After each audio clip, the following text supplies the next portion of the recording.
When I was growing up, the population of Alatawondo was about 4,000 people. When I came back 45 years later, population has grown to 40,000 people. This has a big impact on the community of Alatawondo.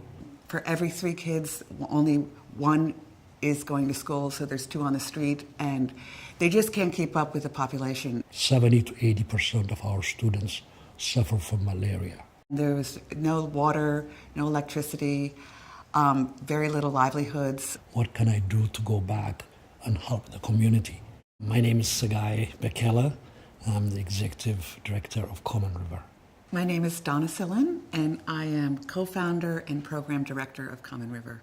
My parents were one of the creators who established the town of Alatawondo. And I was looking for a village because I was like a tumbleweed going all over the world and doing short-term consulting, and I really wanted to sink my roots into one community. So the guy and I met in Mill Valley. He was just back from visiting Ethiopia. It all fell into place when I met Donna, because she has the experience of working with international development organizations. He was God sent.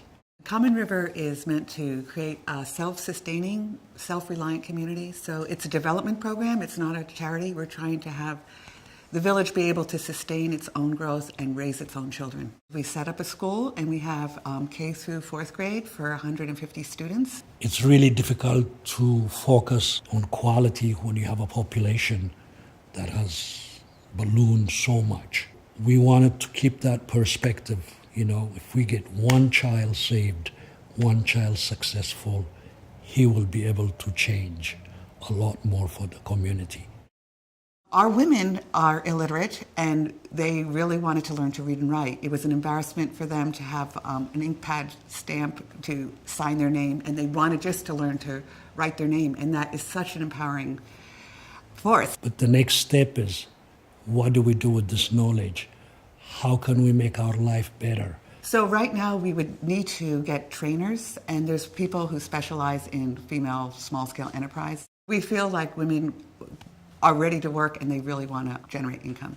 We have an organic garden that feeds our school lunch program and our volunteers, and we built eco lodges for volunteers to come.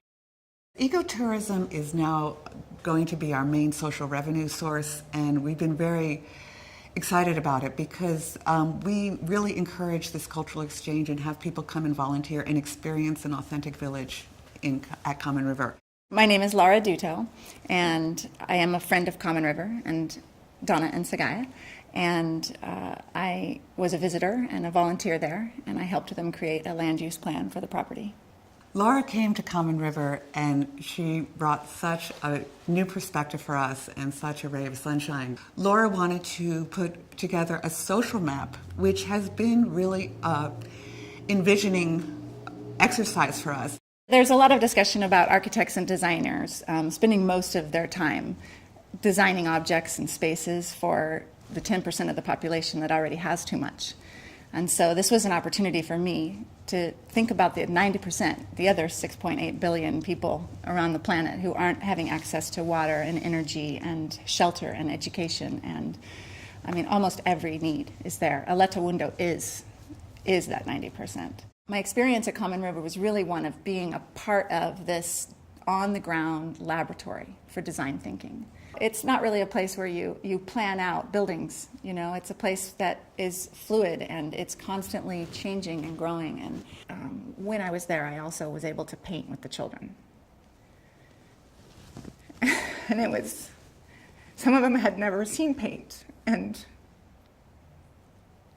it was just to see how good they were at it and how they just delivered their souls to the whole process. I was so amazed how she brought her paints and paintbrushes and this huge canvas and facilitated our students to put together this beautiful painting of their life at Common River. In my long stay there, I was able to see clearly the impact through individuals, what a child was like when we started the school, what a woman was like when we started our program. and see how their life has changed for the good. There are no need for architects there, but there are need for people who think like architects, who build things, who imagine things, who can dream big, who think about solutions. This volunteerism, which we're trying to develop, and we have, our staff is fantastic dealing with all the foreigners that come, and our students absolutely love it. And the richness of the cultural exchange is what makes our kids and our staff so much brighter than anyone in town. So we need people who would be able to come and provide a skill to our women. Go. Go to Ethiopia, go to Common River.